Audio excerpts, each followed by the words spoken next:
मी काही वेळ न घालवता सन्मान्य बाळासाहेब थोरातांना विनंती करतो की त्यांनी पाहुण्यांचं स्वागत करावं. वसंत वसंत वसंत आज एक पत्रकार परिषद येथे होते आहे आणि या पत्रकार परिषदेमध्ये अखिल भारतीय काँग्रेस कमिटीचे सरचिटणीस, राज्यसभेतील विरोधी पक्षनेते आदरणीय मल्लिकार्जुन खरगे साहेब उपस्थित आहेत. आदरणीय खरगे साहेबांचं संपूर्ण करिअर जर आपण पाहिलं तर संसदीय कार्यामध्ये त्यांची 50 वर्ष त्यांनी पूर्ण केली आहे. एक देशातील प्रमुख नेता म्हणून आज त्यांचा लौकिक आहे. खूप अनुभव त्यांच्या गाठीला आहे. ते आज आपल्याला या निमित्तानं अखिल भारतीय काँग्रेस कमिटीची जी पत्रकार परिषद आहे ती मुंबईमध्ये ते घेण्यासाठी इथे आलेले आहेत. त्याचं स्वागत मी करतो आहे. माननीय एस.के. पाटील साहेब आलेले आहेत. ते आपले प्रभारी, महाराष्ट्राच्या काँग्रेसचे प्रभारी आहेत. त्यांचंही स्वागत मी येथे करतो आहे. अखिल भारतीय काँग्रेस कमिटीचे सर्व जे सचिव महोदय आहेत त्यांचं स्वागत मी करतो आहे. आणि आदरणीय खरगे साहेबांना आपल्या प्रेसला, आपल्या पत्रकारांना संबोधित करावं अशी विनंती या निमित्तानं करतो. आपल्या सर्वांचं सुद्धा स्वागत आहे.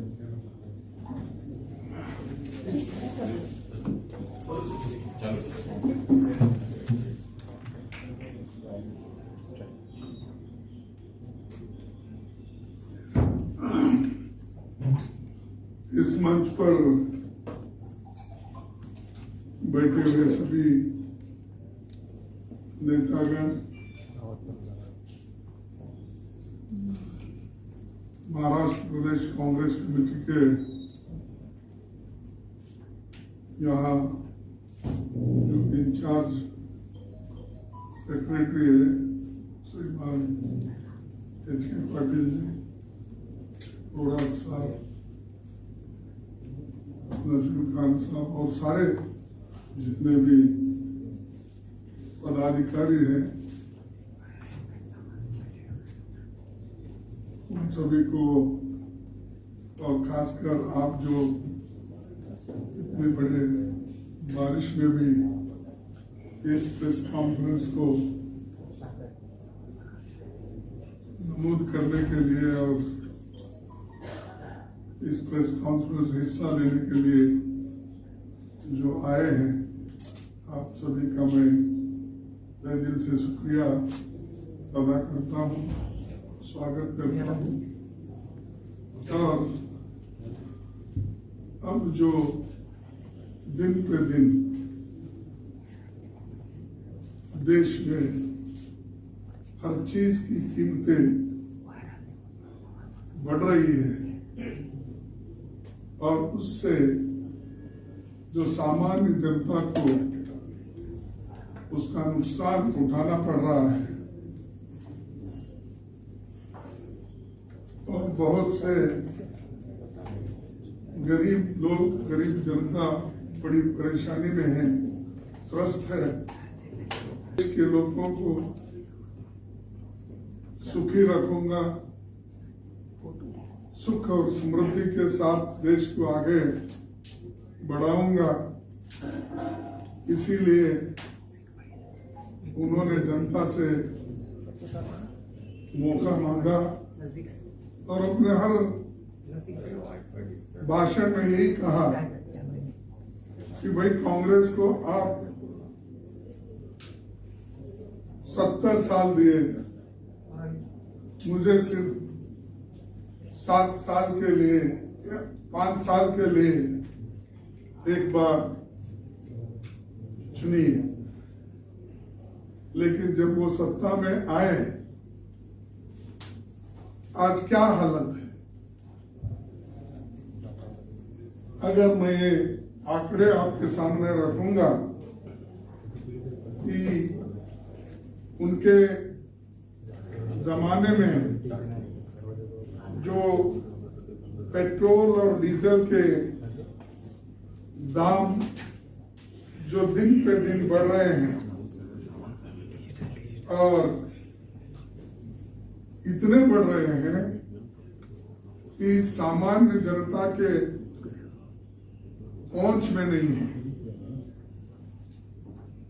और आज सबसे महंगा पेट्रोल और डीजल कहीं बेचा जाता है तो महाराष्ट्र में, खास करके ट्राइबल एरिया में, गढ़चिरोली जैसे एरिया में 107-108 रुपए लीटर पेट्रोल बेचा जाता है। और यहाँ पर भी, मुंबई में भी सबसे ज्यादा है डीजल। और जो डीजल हमारे खेती करने वाले किसान लोग अपने ट्रैक्टर के लिए इस्तेमाल करते हैं, जो हमको अनाज पैदा करके देते हैं, उनके ऊपर भी बहुत बड़ी चोट मोदी जी ने लगाई है। सिर्फ इतना ही नहीं, उन्होंने फर्टिलाइजर पे भी जीएसटी लगाया और किसानों के लिए तो वो कहते थे हमेशा कि मैं उनके कल्याण के लिए योजनाएं बना, लेकिन किसान आज दिल्ली में सड़क पर बैठा हुआ है, उसको उठाने की कोशिश वो नहीं कर रहे। और वो जो किसानों के लिए हानिकारक जो कानून है, जो फॉर्मूलाज हैं, उन तीनों फॉर्मूलाज को वापस लेने के लिए वो तैयार नहीं है। अब ये हमेशा वो कहते हैं उसमें क्या कमी है बताइए। जब पार्लियामेंट में हमने उनको कमियां बताई, लेकिन वो तैयार नहीं है दुरुस्त करने के लिए। आज एसेंशियल कमोडिटीज एक्ट, वो तो 55 में आया था। किस उद्देश्य से आया था कि जो एक ब्लैक मार्केटर है, जो ये लोग बड़े बड़े पैसे वाले जरूरी चीजें अपने गोडाउन में रखकर लोगों को तंग और तबाह करते हैं, तो उनको सस्ती कीमत पे मिले और लोगों को उसका एक कंट्रोल रेट में मिलने के लिए उन्होंने एक कानून लाया था। लेकिन आज ऐसा खुला कर दिया कि चाहे कोई अमीर आदमी, चाहे कोई व्यापारी, चाहे जितने भी मोदी साहब के दोस्त हैं, वो अपने गोडाउन में कितना भी सामान रख सकते हैं, जरूरी चीजें, उसके लिए कोई पाबंदी नहीं है। पहले पाबंदी इसलिए थी कि जरूरी चीजों के ऊपर अगर कंट्रोल रहा तो सामान्य जनता का उससे फायदा होगा, इस हिसाब से ही वो किया था। आज वो उन्होंने निकाल कर सभी लोगों को परेशान किया है। और आपको ये भी मालूम है कि आज पेट्रोल और डीजल के दाम के साथ साथ जो एडिबल ऑयल है, तेल का दाम, खाने पीने की चीजें, वो भी इतने बड़े हैं। एक सामान्य आदमी एक या 2 लीटर तेल भी अगर खरीदना चाहता है उसको 1 कुंटल गेहूं बेचना पड़ता है, और कोई ज्वारी उत्पादन करने वाला है तो उसको कम से कम 1 कुंटल ज्वारी भेजे तो 2 लीटर तेल मिलती है। तो ये चीजें आज हम जनता को बताना चाहते हैं, और आने वाले जो 19 तारीख हमारी जो पार्लियामेंट चलेगी, ये सारे मुद्दे वहां पर हम उठाएंगे और लोगों को बताएंगे कि किस ढंग से ये सरकार काम कर रही है। उसके साथ साथ उन्होंने ये भी वायदा किया था कि मेरे जमाने में हर चीज सस्ती होगी और नौकरियां बढ़ेगी, और खास करके कोविड के वक्त भी यही कहा उन्होंने कि डरने की कोई बात नहीं है, जब तक मोदी है तब तक सभी लोग बड़े खुशहाली के साथ रहेंगे। लेकिन देश में 2,75,000 लोग मरे इस कोविड, उससे भी ज्यादा, क्योंकि बहुत से देहातों में जिनका देहांत हुआ है उसका कोई हिसाब नहीं है, कहीं डाटाज नहीं है और डाटाज मिल नहीं रहे हैं, तो वो आज अगर सही डाटा बाहर आ जाएंगे तो और भी दुप्पट तिप्पट इस संख्या में बढ़ोतरी आपको मिलेगी। और हमेशा वो पिछले सरकार की बात करते रहते कि जो पेट्रोल और डीजल की ही मैं अगर बात करूं तो उसमें आप देखिए कि हमारे जमाने में मनमोहन सिंह जी जब प्रधानमंत्री थे तो उस वक्त इंटरनेशनल मार्केट में यूपीए सरकार में $111 पर बैरल था 2021 11-12 में, और अब जो है $44 पर बैरल है।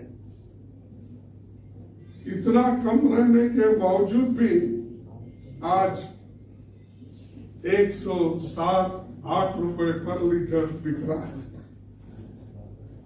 और उस वक्त ज्यादा रहने के बावजूद भी 71-72 रुपए में लीटर पेट्रोल दिया जाता था। और इनके जमाने में अगर मैं कहूं कि 2014 से लेकर अब तक 326 की भाई इतना बढ़ गया है, वो मानने के लिए तैयार नहीं है। अगर वो एक्साइज ड्यूटी इतना बढ़ा रहे हैं, उसके बजाय अगर एक्साइज ड्यूटी को वो कम करते तो ऑटोमेटिकली तो पेट्रोल के प्राइसेस, डीजल के दाम भी कम होते। लेकिन एक तरफ एक्साइज ड्यूटी पेट्रोल और डीजल के बढ़ाते गए, उसके साथ साथ में सेस लगा दिए। वो सेस किसी स्टेट को नहीं मिलता, सेस डायरेक्टली उनके पॉकेट में जाता है, सेंट्रल गवर्नमेंट के पॉकेट। तो देखिए, आपको एक बात बताऊंगा कि 6 सितंबर 2013 में 25 लाख करोड़ कमाने के बावजूद भी वो पैसा राज्य को भी नहीं दे रहे, लोगों के लिए भी नहीं दे रहे। हमने कहा कि लोगों के हाथ में पैसे दो,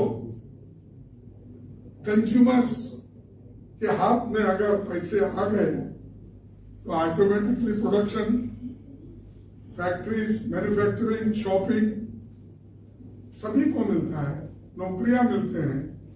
इसीलिए हमने उनसे विनती भी की थी पहले, भाई न्याय योजना में राहुल गांधी जी खुद सजेस्ट किए थे कि हर महीना आप 6,000 रुपए डायरेक्टली उनके अकाउंट में ट्रांसफर करो। उन्होंने नहीं माना, क्योंकि ये तो इकोनॉमिस्ट जितने भी आर्थिक तज्ञ थे, उन आर्थिक तज्ञों को पूछ के उन्होंने ये कहा था, ऐसा सिंपली भाषण में नहीं कहा था। उन्होंने बहुत से नोबेल लॉरेट्स जो इकोनॉमिस्ट थे उन सबसे पूछ के एक अंदाजा हमारे देश के हित में, लोगों के आज के परिस्थिति में उनको जीवित रखने के लिए क्या होना, और किसान भी आ गए और बाकी के गरीब भी आ गए। तो ये जो हमने 6,000 रुपए देने की योजना उनको बताई, तो उसका मजाक उड़ाया गया। फिर उसके बाद में जितना भी कार्यक्रम उन्होंने लिया वो सभी सरकार जनता के खिलाफ ही लिया, और बहुत जोर शोर से एलपीजी ये कहा मैं फ्री अपना सिलेंडर दे रहा हूं गरीबों के लिए। भाई मैं आपके पास 15 और 19 तक के आंकड़े भी है, उसके बाद के भी जो आंकड़े हैं मेरे पास, कितना अपना मैंने बताया जो 834 रुपीज। तो इसके अलावा शुरू में ये भी उन्होंने कहा इस स्कीम से हर साल 15,000 करोड़ रुपए, 15,000 करोड़ रुपए बचेंगे। मैम 7 साल का हो गया, 15 सक्कर 9, 15 सत्ते 75 से 1 लाख के ऊपर हो गया। हाँ, वो कहाँ गए, कहाँ है अभी? तो ये जितना भी उन्होंने कमाया, जनता के जेब से उठाया, वो उनके ट्रेजरी में डाल के रख लिया और लोगों को सब भ्रमित करके रखा कि मोदी सरकार सबके भलाई के लिए, सबके अच्छाई के लिए काम कर रही है। और पॉवर्टी लाइन, जब यूपीए सरकार थी, मनरेगा जैसे स्कीम्स जो हमने लाई थी, फूड सिक्योरिटी एक्ट हमने लाई थी, कंपल्सरी एजुकेशन एक्ट हमने लाई थी। इसको मनमोहन सिंह जी ने, सोनिया गांधी जी ने पूरी ताकत लगा के लाखों करोड़ों रुपए इसमें डालकर लोगों को सस्ता अनाज, सस्ती स्कूल और मनरेगा काम यानी राइट टू वर्क, ये सब दिए। उससे क्या हो गया, बीपीएल के जितने भी बिलो पॉवर्टी लाइन ये मेरे आंकड़े नहीं, बिलो पॉवर्टी लाइन इकोनॉमिस्ट जो सर्वे किए 27 करोड़ लोग गरीबी से ऊपर उठे। करेक्ट है ना? 27 करोड़। अब महोदय मोदी जी के जमाने में 23 करोड़ गरीबी के नीचे आ गए, 23 करोड़। तो ये है सरकार। और मुझे अभी भी समझ में नहीं आया तो चंद लोग आगे पीछे उनकी तारीफ ही करते रहते हैं। क्यों करते हैं, किस लिए करते हैं? क्या पेट्रोल महंगा हो गया उनके करते हैं? क्या डीजल महंगा हो गया उनके करते हैं? क्या दाल महंगी हो गई उनके करते हैं? तुअर दाल देखिए, मूंग दाल देखिए, उड़द दाल देखिए, सबके 14 से 20% तक उसका इंक्रीज हुआ है। उसके अलावा इनका जो प्राइवेट फाइनल कंजम्पशन एक्सपेंडिचर है, जो खासकर जीडीपी में मदद करता है, तो उसमें भी अगर आप देखेंगे तो आप 9.1% कमी हो गई।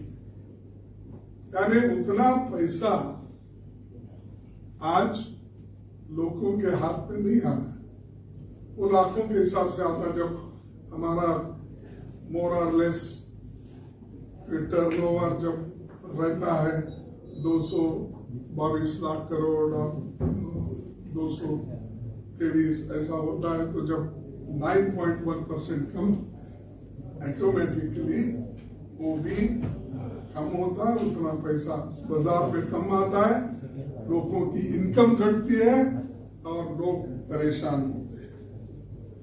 और पर कैपिटा इनकम पहले क्या था? 2020-21 में ये 85,925 और 19-20 में 94,566, यानी ऑटोमेटिकली पर कैपिटा इनकम भी 10,000 से घटा। यानी वही मोर और लेस मैंने ये कहा कि ओवरऑल 9.1% जीडीपी भी घट गई। तो ये जो लोगों के इनकम घटाऊ सरकार है, इनको लोगों को हमको ये बताना है। आपसे भी मेरी विनती है कि जब तक हम ये लोगों को आपके माध्यम से नहीं बताएंगे, तब तक निश्चित रूप से जनता की देखभाल नहीं हो सकती और उसके बारे में उनको जानकारी जब नहीं होगी तो आवाज भी नहीं उठा सकते। तो दूसरा, मैं और चीजें जो कहने के हैं, ऑयल के प्राइसेस कितने बढ़े, सनफ्लावर हो या मस्टर्ड ऑयल हो, सारी चीजें आपको मालूम है। इसके बारे में और मुझे बताने की आवश्यकता नहीं है। और मसूर की दाल से लेकर सारी चीजें भी आज बढ़ रही हैं। और अनएम्प्लॉयमेंट तो आपको मालूम है, उसके बारे में ज्यादा बताने के, अनएम्प्लॉयमेंट तो हर जगह बढ़ा। मैं आपको एश्योर्ड जॉब्स, अब ये मेरे आंकड़े नहीं है, centre for monitoring Indian economy के आंकड़े। उन्होंने ये कहा 98 लाख सैलरीड लोगों को नौकरी खत्म हो गई, नौकरियां खत्म हो गई।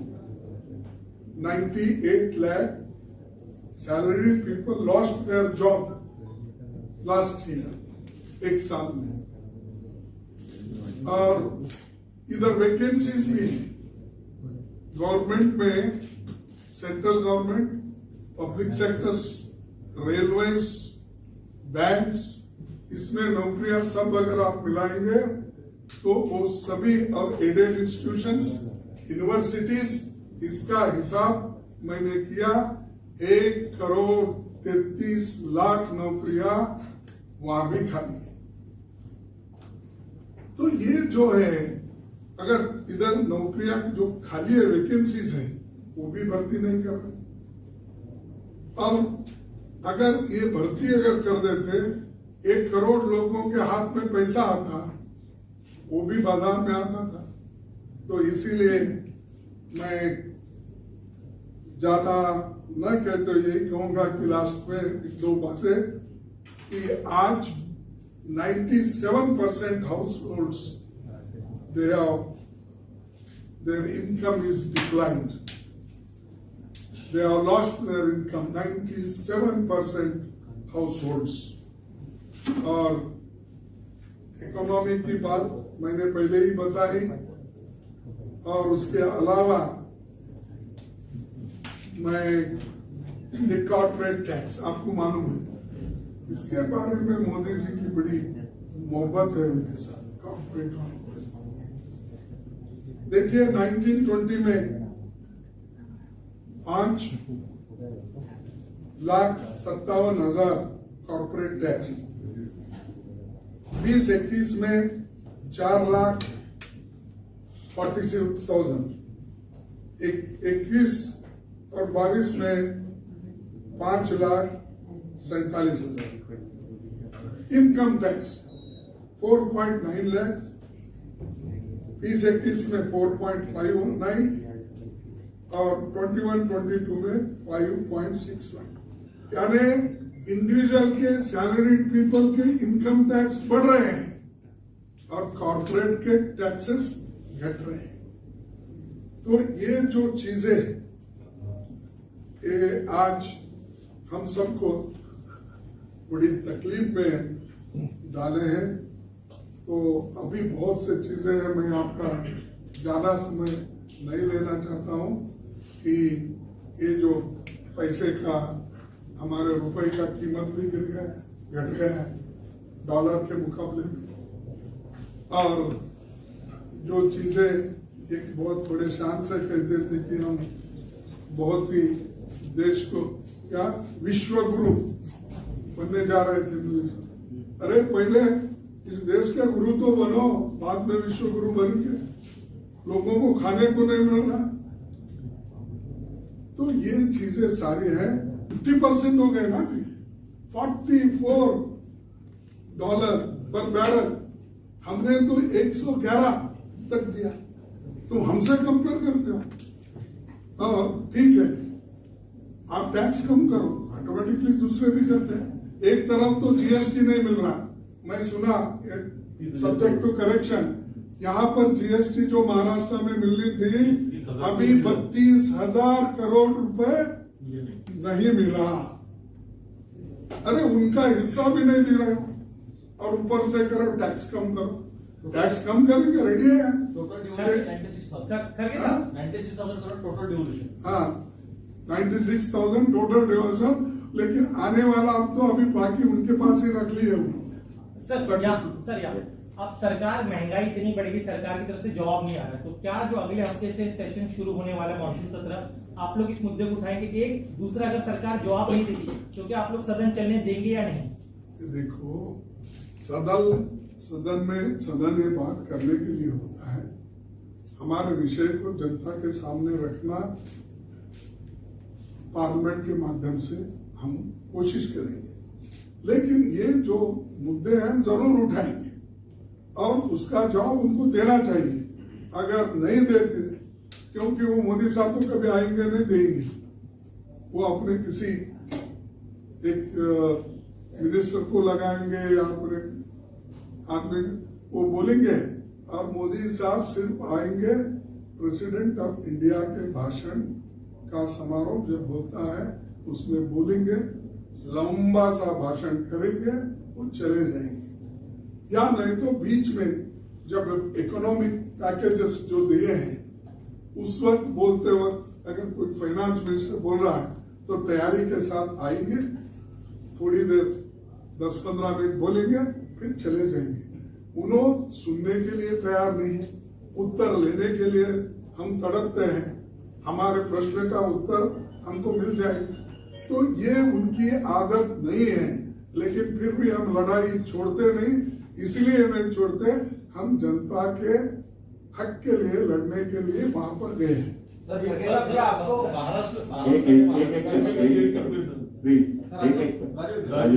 महाराष्ट्र में महाविकास आघाड़ी सरकार है, लेकिन नाना पटोले ने जो आरोप किया है कि यहाँ के सीएम और डीसीएम कांग्रेस और आंदोलन को वॉच कर रहे हैं, कितना ये कैसे देखते हो? इसी से जुड़ा हुआ एक सवाल है। नाना पटोले कहते हैं कि पीठ में छुरा घोंपा जा रहा है, कैसे आप देखिए, इन चीजों के लिए मैं आपको पहले ही स्पष्ट बताया, मैं आया हूं कि पेट्रोल डीजल और दूसरी चीज इन्फ्लेशन के बारे में, जो महंगाई बढ़ रही है और आपकी कमर जो टूट रही है, उसको मजबूत बनाने के लिए मैं आया हूं। अब बाकी का तो बात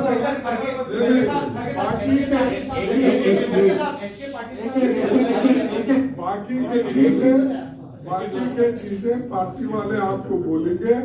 2-3 दिन एच के पाटिल साहब यही रहने वाले हैं, फिर कल मिल सकते हैं, परसों मिल सकते हैं, 3 दिन का उनका दौरा है।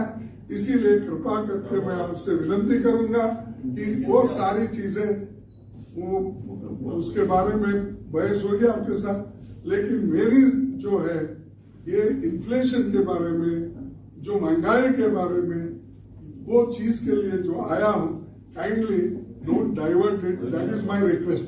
जनसंख्या नियंत्रण कानून उत्तर प्रदेश सरकार ने जनसंख्या नियंत्रण कानून लाया है, उसको कैसे देखते हैं? और उस पर भी काफी बहस छिड़ी है कि कहीं कम्युनिटी को टारगेट किया जा रहा है, कहीं किसी तरीके से।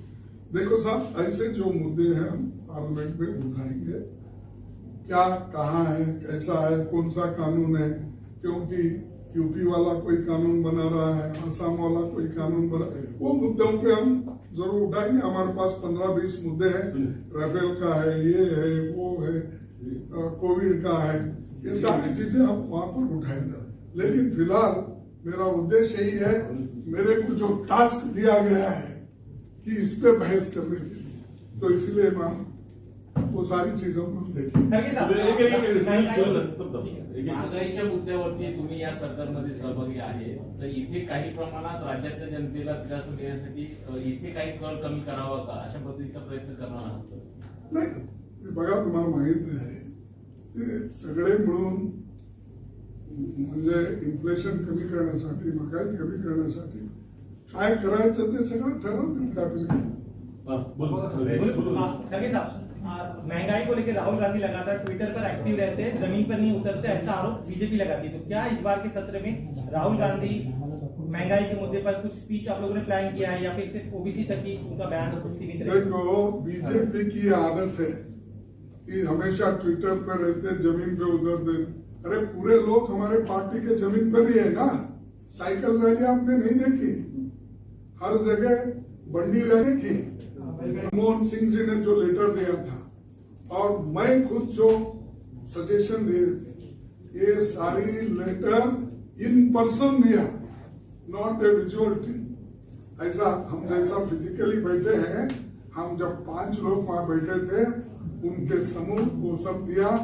देखो, हमने तो इतने लेटर लिखे, इसके बावजूद भी आप इसमें सुधार नहीं ला रहे हैं, ये हमने कहा है, इसीलिए हम जमीन पे हैं, इसीलिए आप कोई चिंता मेरा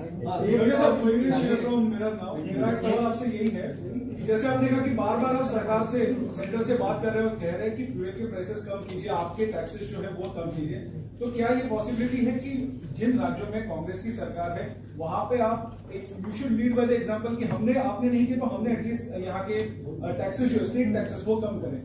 देखो साहब, उसमें क्या होता है, जिस स्टेट में टैक्स बहुत कम होता है ना, अपने गाड़ियां ट्रैक पूरा इधर आता है, तो उस वक्त क्या होता है, इस जो स्टेट रहती है निर्णय ली, तो ऐसे प्रश्न उठते नहीं। खड़गे साहब, इस तरीके से शरद पवार जी दिल्ली में बैठकर एक सब अपोजिशन का एक गुट बनाना चाहते हैं, अपोजिशन को एक साथ लेना चाहिए और इस मुश्किल कांग्रेस इसमें पहल करेगी क्या, ये सवाल है। ऑल फ्लोर लीडर्स को भी हम बुलाएंगे, बात करेंगे कि जो पार्लियामेंट में एक होकर किस किस मुद्दों पर हम मिलकर लड़ना चाहिए, ये हम बात करेंगे। तो इसीलिए उसका वो बात अलग है, मैं इसमें ज्यादा नहीं चाहता हूँ उसके बारे में। तो वो खुद ही इनजस्टिस है, इनजस्टिस के खिलाफ लड़ने के लिए हम सब पार्टियों को साथ लेंगे, जो अपने साथ आते हैं, जो हमारे समान विचारधारा के लोग हैं, सभी मिलकर काम करें।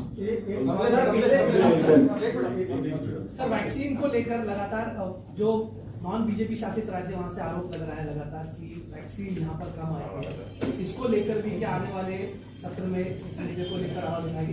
यस, देखिए वो भी मुद्दा हमारा है। हम 17-18 मुद्दों का एक लिस्ट बनाए हैं, तो उसमें कोविड का भी मुद्दा है। जिस जगह सप्लाई नहीं हो रही है, लेकिन बात तो वो बोल रहे अब तक तो मेरे ख्याल से मैं परसों अपने आंकड़े देखा तो अभी 20% तक नहीं पहुंचे। तो ये क्या है, सेंट्रल गवर्नमेंट इसमें आगे बढ़कर जल्द से जल्द इसको करना चाहिए। ये मुद्दा तो हम उठा दें। नहीं, कांग्रेस शासित जो राज्य उनका आरोप है कि उनके साथ भेदभाव किया जा रहा है, क्या आप मानते हैं बगैर बीजेपी शासित राज्य? देखिए, यहाँ के हर स्टेट के लोग तो बोल रहे, मैं बोलने का सवाल ही नहीं उठा ना। सिर्फ कांग्रेस, कम्युनिस्ट भी उठा रही है, कांग्रेस भी उठा रही है। देखो, हम ये चाहते हैं कि देश के सभी लोगों को एक फ्री मिले और सभी लोगों को इसका फायदा हो। इसके लिए हम उसमें कोई भेदभाव करने की जरूरत नहीं और पार्टी लाइन पे ही हम एलिगेशन नहीं करना चाहते। जो वो कहते हैं करके दिखाना चाहिए, यही हमारा कहना है।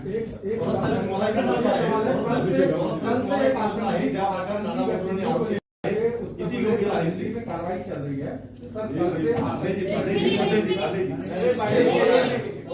कल से नाना पटोलेंचे आरोप केलेले आहेत, किती गंभीर आहेत ते?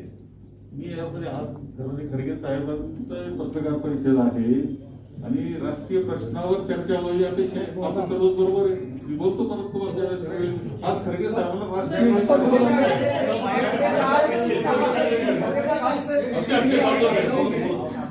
लखनऊ में आतंकी गतिविधियों पर कार्रवाई चल रही है, उस पर लोग सवाल खड़ा कर रहे हैं। चुनाव यूपी का करीब है, इसलिए कहीं ये पूरा मुद्दे को डाइवर्ट करने की कोशिश हो रही है। देखो, मैं इलेक्शन की बात नहीं करना चाहता हूँ, सिर्फ इन्फ्लेशन के बारे में आपको मैं बताने के लिए आया हूँ। बताऊंगा, समय आएगा अभी बात करेंगे। पार्लियामेंट तो आने वाला है, फिर बात। दिल्ली के सीमाओं पर 6 महीने से ज्यादा किसान का आंदोलन है और ऐसे में 22 तारीख को किसानों ने पार्लियामेंट घेरने की भूमिका रखी है। कांग्रेस किसान, देखिए, इसकी आवाज तो हमने पार्लियामेंट में उठाई, राज्यसभा में भी उठाई और अभी भी मैंने आपके सामने कहा कि इतने लोग वहां पर दिल्ली के बॉर्डर पे बैठे हैं, उनके बारे में मोदी जी चिंता नहीं कर रहे हैं, शाह जी चिंता नहीं कर रहे हैं। हमारे दो कोई भी इसके बारे में सोच रहे नहीं, लेकिन हम जरूर उन मुद्दों को उठाएंगे और लोगों को उनकी ताकत बढ़ाने के लिए जो उनको मदद करना चाहिए। बिल जो लाए गए हैं, किसान उनसे नाखुश है। वो कह रहे हैं कि उससे कोई राहत मिलने वाली नहीं है, बल्कि वो जो महाराष्ट्र की जो फार्म बिल्स है वो मोदी गवर्नमेंट को ही सपोर्ट करने वाली है। जो आंदोलन चल रहा है वो क्रश करने के लिए लाए गए हैं, उसमें बिल्कुल राहत नहीं मिल रही। क्या देखिए, यामध्ये मी भाग घेऊ नये, कारण स्वतः खरगे साहेब मी बोलू नये असं माझं मत आहे। परंतु आपण याच्यावर कधी चर्चा करण्याची माझी तयारी आहे आणि याच्यातून आपण महाराष्ट्रात नाही देशात चर्चा घडवायला निघालेलो आहे। पुन्हा एकदा त्या फार्मला आम्ही एकदम मंजूर नाही केलं, आम्ही त्याच्यावर चर्चा सजेशन आम्ही घेतो, एवढ्या सजेशन आम्ही। थँक्यू, धन्यवाद। आपण सर्व आला महाराष्ट्र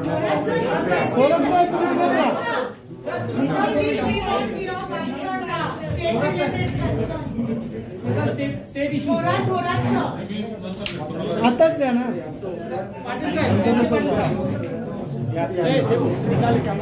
चलो 1-2-1 या 1-2-1 जल्दी सर।